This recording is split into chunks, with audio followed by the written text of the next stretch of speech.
ଥରେ ଭଗବାନ ବୁଦ୍ଧ ନଗର ଭ୍ରମଣରେ ଯାଇଥିଲେ। ସେ ସେଠାରୁ ପ୍ରସ୍ଥାନ ହେବାର ଜାଣି ରାଜା ବିମ୍ବିସାର ସମେତ ନଗରବାସୀ ଭଗବାନ ବୁଦ୍ଧଙ୍କ ନିକଟକୁ ଆସିଲେ। ସେହି ସମୟରେ ଭଗବାନ ବୁଦ୍ଧ ତାଙ୍କ ଅନ୍ୟ ଶିଷ୍ୟମାନେ ବୃକ୍ଷ ତଳର ଶୀତଳ ଛାୟାରେ ବିଶ୍ରାମ ନେଉଥିଲେ।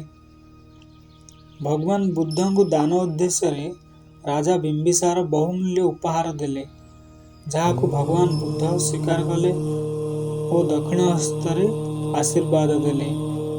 ସେହିପରି ଅନ୍ୟ ନଗରବାସୀ ମଧ୍ୟ ଭଗବାନ ବୁଦ୍ଧଙ୍କୁ ଦାନ କଲେ। ଭଗବାନ ବୁଦ୍ଧ ଶ୍ରଦ୍ଧାପୂର୍ବକ ସ୍ୱୀକାର କଲେ। ଏଥିମଧ୍ୟରେ ଜଣେ ଅତ୍ୟନ୍ତ ଗରିବ ବୃଦ୍ଧା ଏହାକୁ ଜାଣିପାରି ଭଗବାନ ବୁଦ୍ଧ ନିକଟକୁ ଆସିଲା ଏବଂ ଅଧାଖିଆ ଆମ୍ବ ପ୍ରଦାନ କରିବା ପୂର୍ବରୁ କହିଲେ, ହେ ମହାମାନବ, ମୁଁ ଆଜି ଏହି ଆମ୍ବଟି ପାଇଛି, ଯାହାକି ଖାଉଥିବା ସମୟରେ ଆପଣଙ୍କ ପ୍ରସ୍ଥାନ ଖବର ଶୁଣି ଶ୍ରଦ୍ଧାର ସହିତ ଦେବାକୁ ଚାହିଁଲି।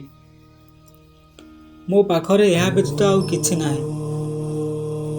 ଏହାକୁ ଛାଡ଼ିଦେଲେ ମୋ ପାଖରେ ଆଉ କିଛି ନାହିଁ। ତେଣୁ ମୁଁ ଆପଣଙ୍କୁ ଏହା ହିଁ ଦେଇପାରିବି। ଏହାପରେ ଭଗବାନ ବୁଦ୍ଧ ନିଜ ଦୁଇ ହସ୍ତରେ ତାହାକୁ ଗ୍ରହଣ କଲେ। ଏହା ଦେଖି ରାଜା ବିମ୍ବିସାର ଆଶ୍ଚର୍ଯ୍ୟର ସହ କହିଲେ, ଆପଣ ଏହି ବୃଦ୍ଧାର ଅଧାଖିଆ ଆମ୍ବ ନିଜ ଆସନରୁ ଉଠି ଏହାକୁ ଗ୍ରହଣ କରୁଛ। କୃପା କରି ମୋତେ ଏହା ବୁଝାଅ। ଭଗବାନ ବୁଦ୍ଧ କହିଲେ, ଶୁଣ ମୋର ମିତ୍ର, ଆପଣମାନେ ଯାହା ଦାନ କଲେ ସେହି ଦାନରେ ଆପଣଙ୍କର ସମ୍ପତ୍ତିର କିଛି ଅଂଶ, କିନ୍ତୁ ଏହି ବୃଦ୍ଧାଙ୍କ ଦାନ ଯାହାକି ତାଙ୍କ ସମ୍ପୂର୍ଣ୍ଣ ସମ୍ପତ୍ତି।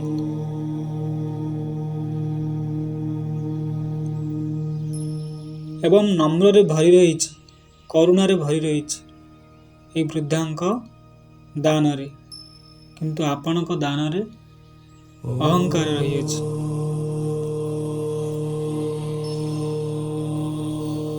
ଏହା ଶୁଣି ବିମ୍ବିସାର ଭଗବାନ ବୁଦ୍ଧଙ୍କ ଚରଣ ସ୍ପର୍ଶ କଲେ ଓ ବିମ୍ବିସାର ମଧ୍ୟ ବୁଝିପାରିଥିଲେ ଭଗବାନ ବୁଦ୍ଧଙ୍କୁ।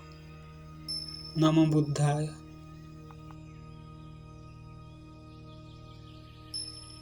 Oh